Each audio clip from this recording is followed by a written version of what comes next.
point out any direct connection between the nations of North and South America. Their history is not less fraught with analogies in the political and religious revolutions from which dates the civilization of the Aztecs, the Muiscas, and the Peruvians. Muiscas, we got that in the other book.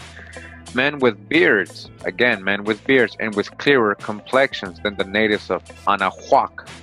Cundinamarca, look at that, Anamarca, there you go, Anamarca. That's in Bogota, right, with the kings of Amaraca were.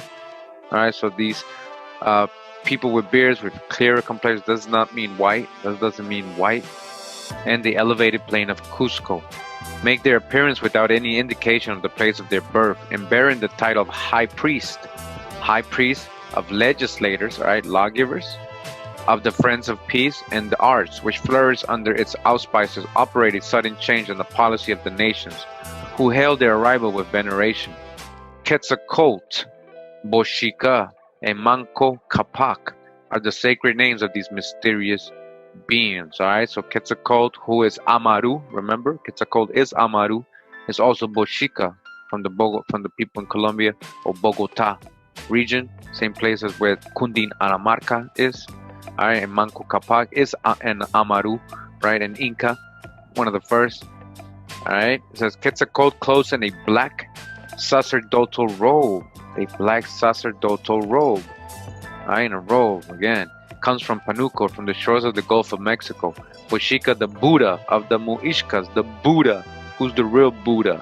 We're talking about Quetzalcoatl, right?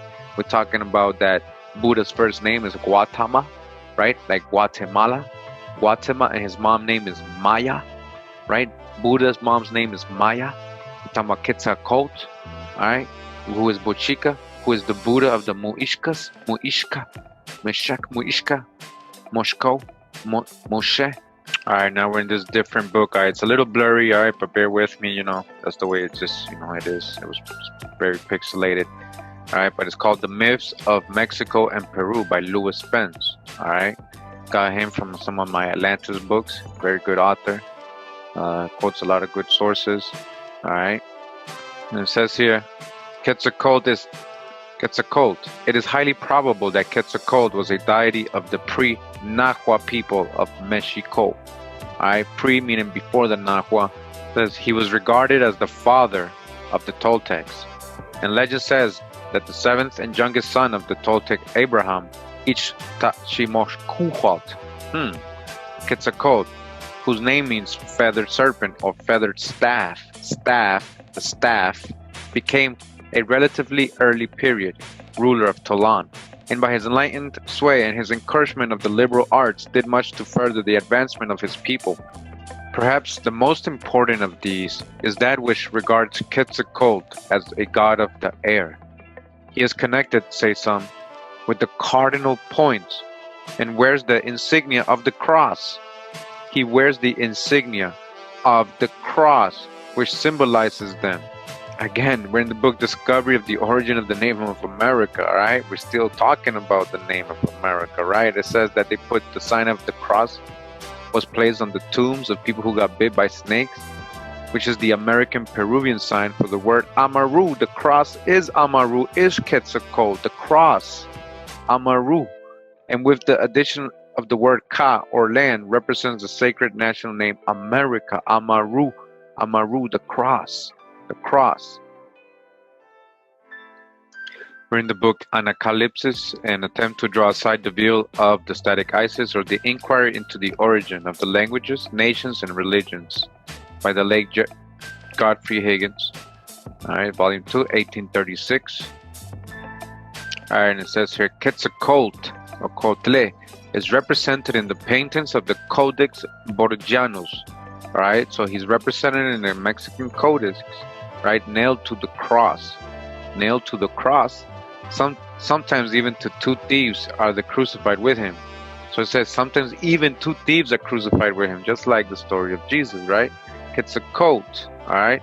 In volume 2, plate 75, the god is crucified in the heavens in a circle of 19 figures, the number of the Metonic cycle. A serpent is depriving him of the organs of generation.